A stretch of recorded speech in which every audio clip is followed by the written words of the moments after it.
Hey everyone, it's Richard from Digital Foundry here, and I am joined by none other than John Linneman. Hi Richard, how's it going this morning?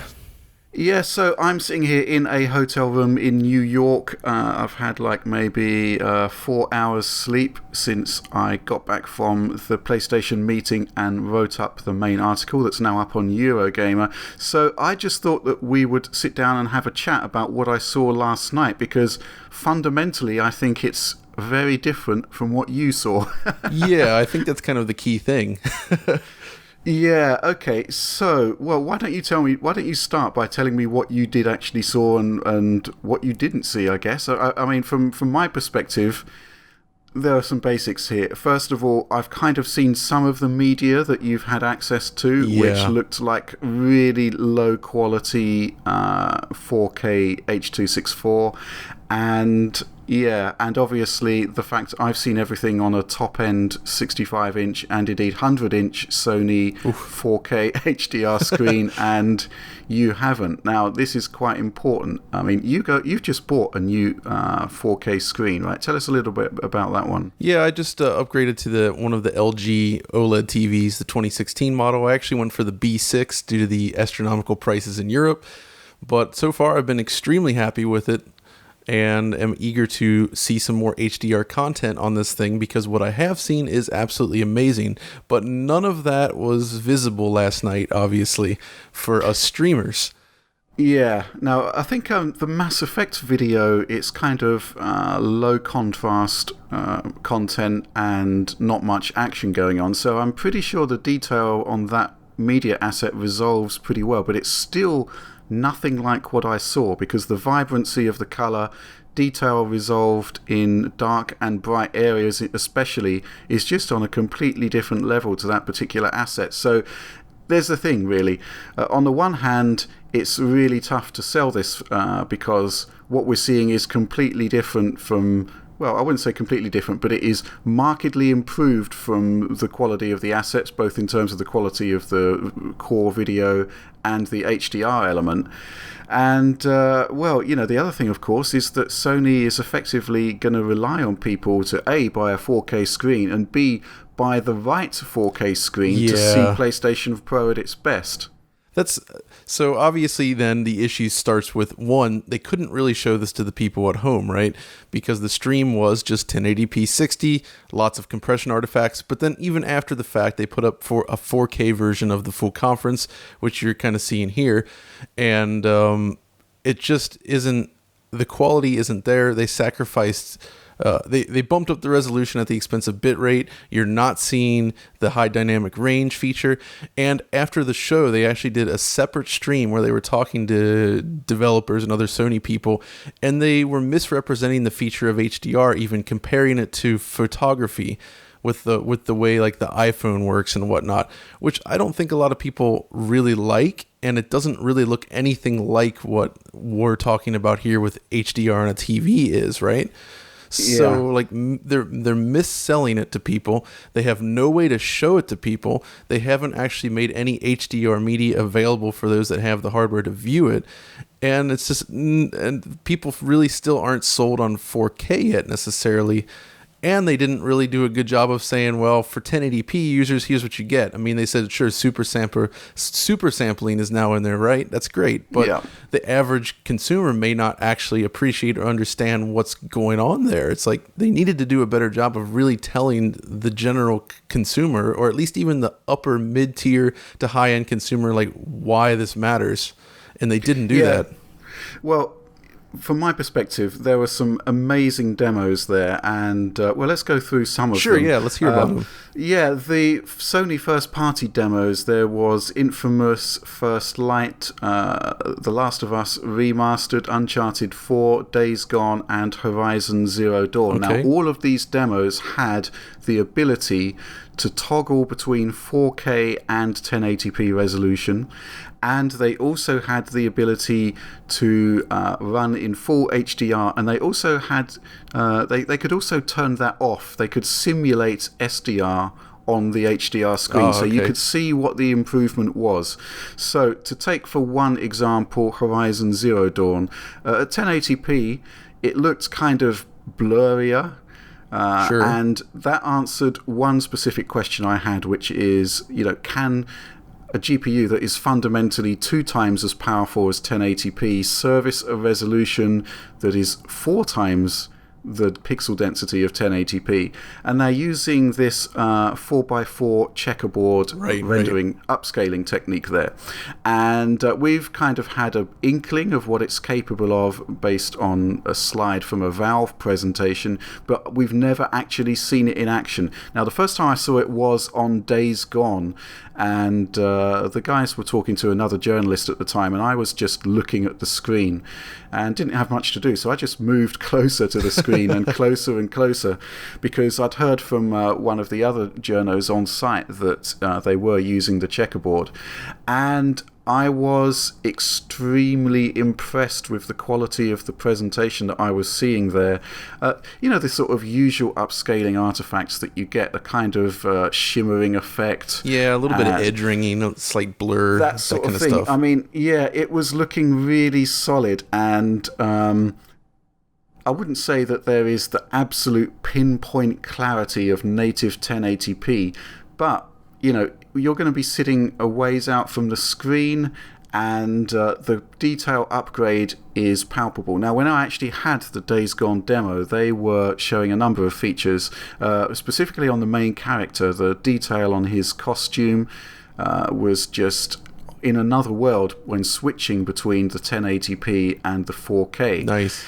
Yeah, and I honestly think, I went into the whole thing thinking that the PlayStation 4 Pro hardware just might not have the raw GPU power to get the job done, that it couldn't service a 4K screen. Now, it may not be native 4K that we're seeing there, but there is a tangible upgrade that is higher than, say, 1440p, for example, which that GPU can comfortably handle. So that was really interesting. Now, in terms of the second toggle, the HDR on-off, this was really interesting to see. Now, in the demo that you saw during the presentation, you saw the Days Gone demo where they were chucking a Molotov cocktail into the zombies. Did you actually get any idea of what the boost was there? No, see, the thing there is he was like, and now I'm going to switch on HDR, and I waited. And then he kept talking, and it's like, wait, did they actually turn it on? Because there was no visible difference.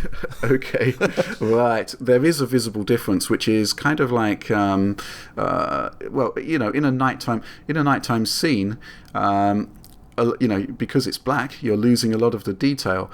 But because you've got the high dynamic range, the kind of detail was still there. And then when they threw the Molotov cocktail, you had this sudden explosion of bright details. Now this is the thing that's really key about HDR, is just how bright these panels can go. Well, the right panel, of course. This is actually something I noticed, by the way, watching some HDR TV shows. I watched something on Netflix called Hibana, which had a scene on a beach that was set at night, so there's no natural lights out in the ocean, but they had a stage with spotlights and everything. And the difference between the super brightly lit stage and the background, which you could still fully make out, it was really, really impressive. And it just gives you this great, it's a look that's more akin to what your eyes might see as opposed to what you normally see on a screen. I mean, the nighttime scene and, chucking a huge fiery bomb into the crowd of zombies, that is kind of like a really good sort of perfect tentpole moment for showing HDR. But on the Horizon Zero Dawn demo, that arguably had a much stronger implementation of HDR. I mean, you could look into the sky towards the sun, and you would actually see the sun as a kind of, really bright disk. Huh. Now, when the HDR was turned off, the whole sky just sort of bled out all of the detail, and this was a huge eye-opener for me. It's because it turns out that HDR isn't just about kind of, an enhanced color range, if you like. That color range is actually resolving more granular detail, even on ground textures and stuff. Right. And that's actually another one of the first party demos, Uncharted 4, which was on one of those islands set on the beach. Oh yeah, was it the one during the daylight when you're in the boat, maybe around there? Yeah, that's right, because they had a section where you could jump out of the boat and go undersea. I know that. But the interesting thing was that the beach was completely washed out in SDR mode. You couldn't really see anything. But as soon as HDR was turned on, whoa, suddenly there's there's a granular texture to the sand. You can actually see it. Before, you couldn't see it. So basically the choice of display is going to be extremely crucial here, because on the one hand, you get a great boost by going up to 4K, but on the other hand, you get an extra level of boost of detail from HDR. So this is really quite interesting, because fundamentally, not only have you got to buy a 4K screen to get the most from PlayStation 4 Pro, you've got to buy the right screen to get the most from HDR as well. And at the moment, those screens are kind of massively expensive to really show dynamic range at its best. Now, in the Digital Foundry office, we've just bought the Panasonic DX750, which we kind of chose because it was relatively cheap, it had a good HDR implementation, and the input lag was very, very low. And that's kind of the big issue, actually, with many of those TVs. It's almost like a minefield out there. There's so many with extremely high latency when you use the HDR mode. But there's exactly. So, people could be getting into this and not actually understand the impact it's going to have on their games without extra research already. So yeah, it's going to be really interesting to just test the PS4 Pro on our screen to see whether it actually holds up, because I was just blown away by how important HDR is. And obviously, as you pointed out earlier in the stream, you couldn't actually see anything. Nope, you could not. Which, so surely somebody must have thought about that before the presentation. Yeah. I'm kind of reminded of the original 2013 PlayStation meeting where they first showed the PS4 and you couldn't actually see any 1080p resolution there. Yeah, that's true. So, there is precedent for things sort of working out pretty well from Sony after a launch where you couldn't really see much. Though, but still, I think a lot of people had 1080p TVs at the time that were just ready for 1080p content, where it's like here, right. Not really. Yeah. Definitely. And yeah, there was an interesting thing from The Last of Us Remastered, which was fascinating because it clearly wasn't running at native 4K on the demo that they were showing. They could do the HDR toggles on and off, etc. They could turn off and turn on 1080p, and you could see the difference there.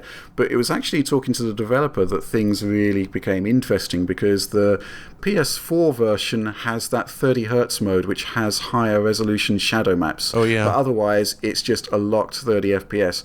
Now, that mode on the PlayStation 4 Pro version, well, you keep the enhanced shadow map detail, but you also get native 4K. So, yeah, we have actually got a confirmed case, as it were, of a full native 4K game that will be available for PlayStation 4 Pro at launch, which will be The Last of Us Remastered. And it will be fascinating to swap between that 30 Hz and 60 Hz mode. Oh, yeah. And to see just how good the upscaling is and just how important temporal resolution is, because obviously if you turn off the 30 Hz mode, you're going to get 60 FPS gameplay, and they are promising that performance there will be better than it was on the PlayStation 4, because we saw some pretty hefty dips there, didn't we? Oh yeah, big time. So that will be interesting to see too. While we're talking about frame rates, there's a technical mandate, as it were, from Sony that we saw in the documents pre-reveal, where the game has to have the same frame rate as the original PS4 version or better. It can't be lower. They can't be lower, but yeah. I saw. Well, here's the thing. I mean, again, the streaming media and indeed the presentation I saw on stage, frame rate didn't really look great. No. But the actual software I saw, in almost all cases, it did live up to that technical requirement. There were a couple of exceptions. Deus Ex Mankind Divided, where also the upscaling quality on that, it looked really rough. Well, to be fair, in that specific case, the game looks kind of rough even on PS4 and Xbox One right now due to that awful sharpening filter that they use. It just it really looks bad. So the sharpening filter may well be the culprit then. Yeah, that's what I'm thinking. combined with the upscale. But the performance wasn't on par with the PlayStation 4 base version. There were some real slowdown issues. I assume they have to fix that then based on what the documents say. Yeah, well, you'd think so, yeah. But, to sort of look to another Square Enix title, Rise of the Tomb Raider, I spoke to the Crystal Dynamics guys, and that was looking sensational. Now, this is interesting because I've played this on PS4, and you've now seen it on PS4 Pro. So, what did you see then? Yeah, I saw the Syria level played through on the 4K mode. Okay. Now, there are three modes, aren't there? There's the 4K mode, which is kind of like a balance of resolution, visual effects, and a solid frame rate. And the frame rate, to be fair, did look pretty solid, which is, I think that's quite crucial. If you're going to be at 30 FPS on a console marketing itself as a pro, I don't really think that, dropping beneath 30 FPS is kind of acceptable. Yeah, I agree. And it looked really solid. Now, it's interesting because I've played a lot of Rise of the Tomb Raider at 4K on high-end PC hardware with everything maxed. Now, again, it looked a bit softer, and I think the kind of nuance of the scene, certainly in terms of shadow detail, kind of wasn't quite as impressive. But it stood up. It really looked impressive. And that in itself is pretty impressive to see, because that is a very demanding PC game. I mean, a GTX 970, for instance, does struggle to deliver a 60 frames per second experience at 1080p, and it really cannot play the game at 4K, and even at 1440p, it does not run very well. Yeah, in these sort of upscaling strategies they've come up with, because at the base level, the Polaris GPU technology found in the PlayStation 4 Pro is kind of equivalent to your GTX 970. Yeah, that's true. So to get that level of performance at 4K is quite remarkable. Now, I did actually ask them if it's native 4K, and they said there is a native 4K frame buffer, but there's a lot of magic going on. Magic. Well, yeah, the image is softer, definitely, sure. And but it still looks good. I'm kind of thinking possibly it is the checkerboard thing, because that would resolve a 4K frame buffer at the end, possibly. But yeah, it looks good. Now, obviously, the thing there is the modes we didn't see, because there are two additional modes. There's the locked 1080p 30 with the engine pushing as much graphical detail as possible. I'm going to assume it's sort of on par with the PC version's very high preset, possibly. Okay. Didn't see it, so can't really say. And then there's the mode where the frame rate is unlocked, unsure of the visual feature set, but they were saying the frame rate will be sort of north of 40 FPS, 40 to 60 FPS, which sounds very much like the definitive edition. The definitive edition, yep, it does. So, in theory, I think that should hold up pretty well. But what it does highlight is that even though you have got a GPU with 2.3x the compute power, it isn't able to provide 2x the frame rate. Right. That's not unexpected based on what we see on the PC. Yeah, not unexpected at all, because, fundamentally the CPU is still just, the AMD Jaguar core, which was kind of never designed for a console. It was AMD's kind of mobile CPU. Yeah, when people say netbook CPU, I mean, they're not far off. Yeah, what they did was to, chuck two of those modules together and, hope for the best, really. But obviously that is faster in PlayStation 4 Pro, and but, not enough to sustain 60 FPS on a title that's as demanding as Tomb Raider. Now, maybe there will be games that will be able to do it. And I think if there is a frustration for a lot of users, it's that there wasn't much of an emphasis on what this machine will do for you at 1080p. Exactly. So they had that sizzle reel, didn't they, where they showed some games which will benefit. Yeah, like they showcased like Shadow of Mordor receiving a patch for super sampling and a couple other things like that. Yeah, well, yeah, that's interesting, because I think that super sampling is going to be your lot on a lot of titles, and I think that titles such as Tomb Raider will be the exception rather than the rule. Right. Certainly, I directly asked the Horizon Zero Dawn team about this. They said that their engine just won't run at 60 FPS. It's not designed to on that level of hardware. And so the net benefit of using the PlayStation 4 Pro on a 1080p screen, there will be exceptional anti-aliasing. Essentially that 4K frame buffer will be downscaled to a quarter of its resolution, and it's brute force anti-aliasing. And I think that's a big deal, actually, that they really should have highlighted, because that will really fundamentally change the level of image quality you expect from a console, bringing it closer, I think, to a PC maybe. Yeah, I mean, it's going to look, in terms of like texture. So in terms of like aliasing, shimmering, the jaggies,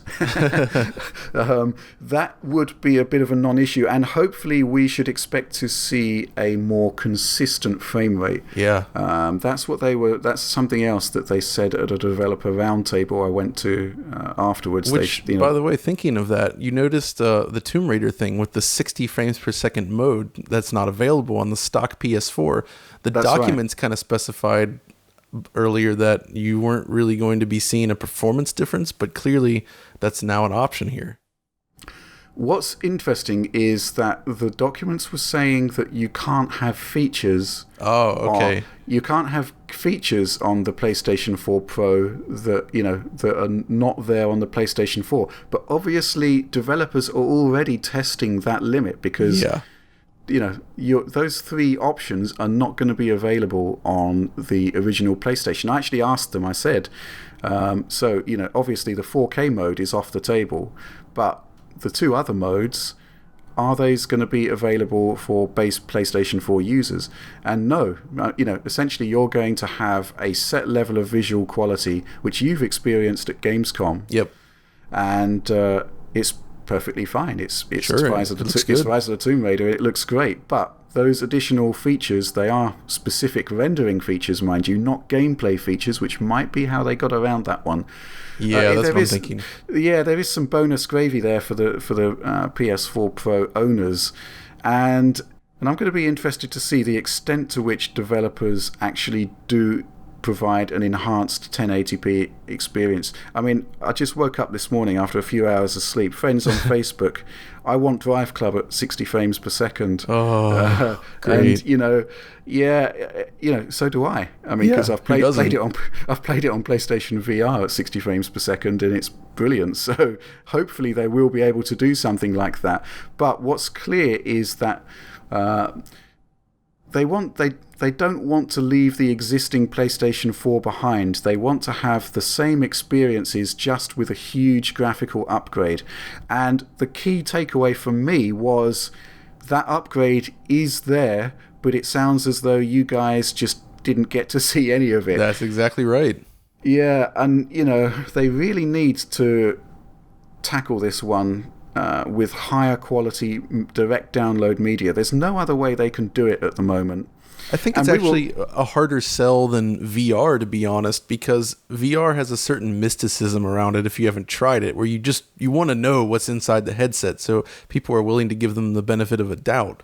But with this, it's like they may not really comprehend what they're supposed to be seeing, and it's just without proper media available, they can't appreciate it, and they're maybe just quickly to write it off for whatever reason like that, I've not been hot on 4K at all. Me neither, until we actually saw it done properly. And from my perspective, that required a GTX 1080 and the Titan X Pascal to kind of brute force our way to full native 4K resolution.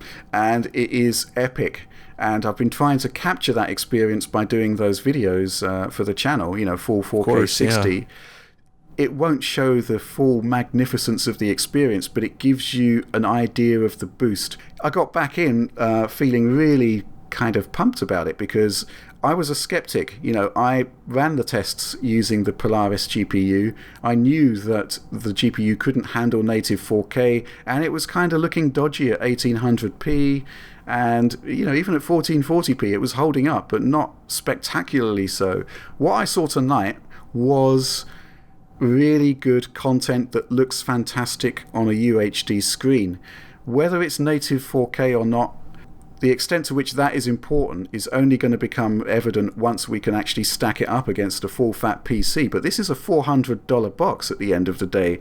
And to deliver that kind of experience is far more than I expected. And it's really frustrating for me to sort of come back to the hotel room, read some of the comments and see that they've done a really poor job of actually giving that experience out to the people that are really pumped for this console and might not be now based on the lackluster showing. Yeah, for sure.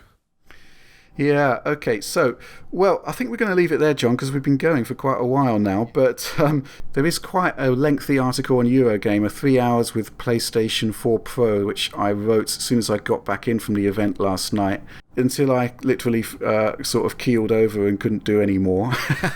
and then, yeah, 3 to 4 hours sleep, and I'm up doing this VO.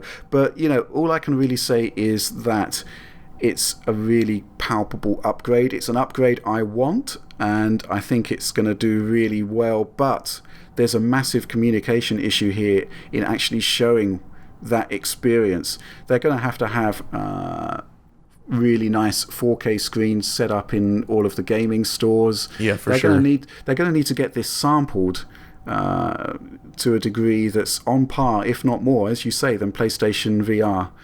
That is a huge challenge. Mm-hmm. And on top of that, well, they really need to up the game in terms of high quality media, because even just having a good 4K 60 stream or even 4K 30 showing the games in action is absolutely essential. I mean, when I was playing Rise of the Tomb Raider at 4K 60, I knew you'd just got that new screen of yours, so I actually uploaded a bunch of media for you to look at, because you don't have the Titan X Pascal. No. And it was like, well, you know, check this out. But, you know, this was, 4 gigs for 9 minutes of footage? Yeah, it was pretty large, but it was worth it. It looked fantastic. Yeah, I really wanted to, you know, this is the thing, I really wanted to share that experience, and it's really frustrating that, you know, one of the biggest console manufacturers, hardware manufacturers in the world wasn't able to do that tonight. I guess my message to people out there is that PlayStation 4 Pro exceeded my expectations, and it is a great companion to a 4K screen. HDR, though, you know, you might be tempted to skimp on it, and I really wouldn't. If you're going to be making a display upgrade that's going to last for years, that is a fundamental requirement. And something else which really frustrated me, the lack of the UHD Blu-ray drive. I couldn't believe it. Put yourself in the shoes of the consumer. You've just spent, I don't know. Well, you spent I'm not going to name the figure, but it was a huge amount. It was enough for that 4K OLED screen. You won't be able to use. You won't have access to all of the HDR media, all of the 4K media even that is available that will look fantastic on that screen, and it should have all been contained in that box. That's the thing, is I was actually counting on this console to have that feature. I was waiting for it because, I want to get into UHD Blu-ray. I'll just wait for the PS4 Pro, and then it doesn't have it, which literally led me over to Amazon just to check what the prices on the Xbox One S were, which is probably not the reaction that Sony would want here. Well, you know, obviously, I think we can infer strongly that there will be a UHD Blu-ray drive in Scorpio next year. I'm sure there will be. So, yeah, and the comparisons there are going to be fascinating. But what I can say is that the PlayStation 4 Pro is successfully powering, with some aplomb, a 4K screen, and it looks really good. I'm just a bit sad that you guys haven't seen it yet. Yeah, I'm dying to see it. Okay, so I'm going to leave it right there. We're going to have more PlayStation 4 Pro material as soon as I get back to the UK and I've got my head around it a bit more. But in the meantime, do like and subscribe, of course, and thanks for watching. Thank you. Bye-bye.